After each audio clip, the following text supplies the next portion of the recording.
The entire world is in turmoil after the recent election. It looks like, in fact, the numerical data says there is election fraud. The numbers coming up and how it happened next. I've spent a decade taking a bite out of conspiracy theories, unraveling urban legends, and grappling with worldwide top secret issues. I've even racked up some of their awards. All while ferreting out the bottom line. On all topics, controversial, bizarre, and taboo. Interviewing movers and shakers, agitators and muckrakers. But that doesn't answer my question. That is all I'm answering. With me, Cary Harrison, as your guide. Harrison with you, streamcasting and broadcasting on FMs up and down the east and west coast of the United States. The election has happened. It's now a distant memory to some. It's a bloated memory to others. It certainly hasn't gone away, and where it will go, well, that is yet to be determined. But how did it turn out the way it did as all of us watched the blue bing, bing, bing, bing, and then whoosh, a red paint from coast to coast? Well, Greg Palast is with us, famously BBC's Greg Palast, brought in specifically by Rolling Stone magazine to cover the 2016 elections. And what he has been doing for the last 15 years is covering real fraud. And let me tell you, the numbers are adding up to something unbelievable to most of us. Yeah, I mean, the good news is that is that Trump wasn't elected. They had to steal it. I mean, this is like Bush in 2000 and Bush 2004. I've been on this beat too long. I can't believe I'm back on it for Rolling Stone.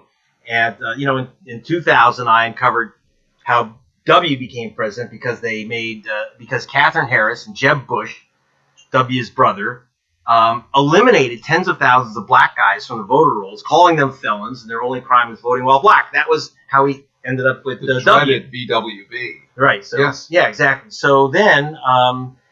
and we had more shenanigans in 2004. They couldn't beat it in 2008. But now there's trickery going on here that no one in the lamestream is covering. Thank you for bringing me in, and thank Rolling Stone for bringing me back home from Britain, because I usually have, I do a report for the mainstream, but it's just the mainstream of the world called BBC and The Guardian. But now I'm back home. And up close where I can smell the fraud. Yes, 60 million people marched to the polls and said, Donald, save us. That we can't deny.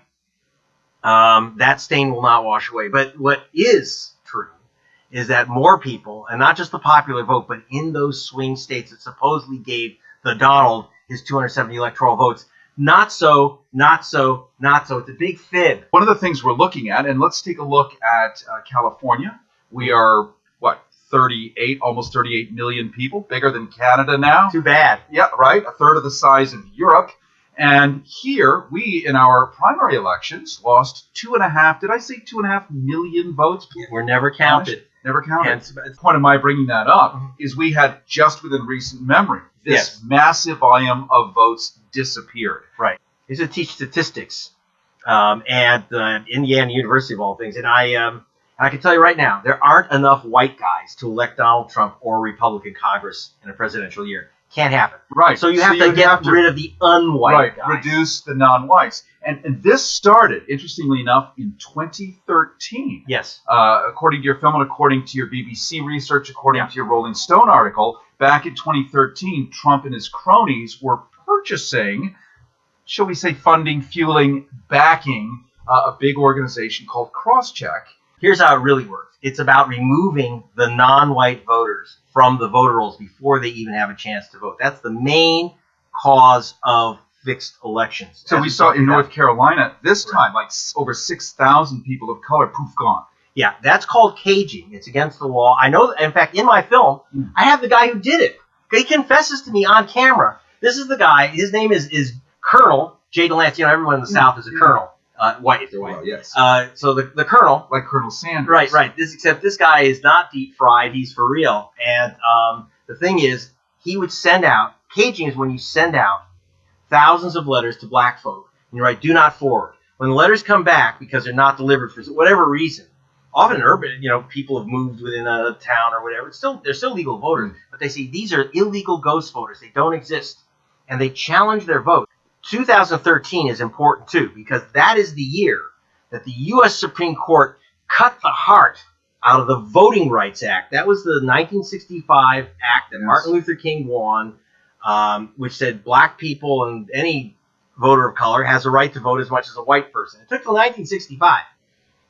Then, in 13, by one vote, the 5 Republicans voted together to eliminate much of that law. And that was the open gun, so that this thing cross-check then was allowed to thrive. And I'm just going to jump in for a second, because it was that incident, that same Supreme Court, that also overturned Proposition 8. And I remember here in West Hollywood, we're in Hollywood right now, 10,000 people showed up to celebrate the fact that they could get married, gay marriage. But at the same time, black people couldn't vote by the tune of maybe some 10 million.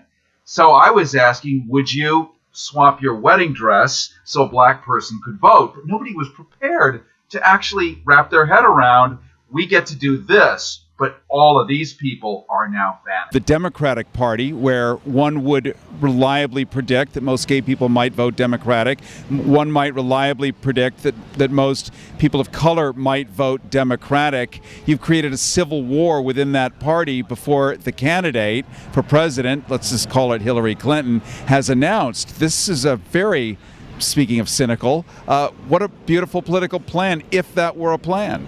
Well, I hadn't thought about that, but divide and conquer is the tried and true tool of the elite, and I do believe that we've found sort of an odd canceling out, haven't we? These two forces within the Democratic Party have sort of mitigated each other on back-to-back days, while simultaneously providing an incentive, frankly, to do violence to a certain extent. Now, of course, I'm completely opposed to that.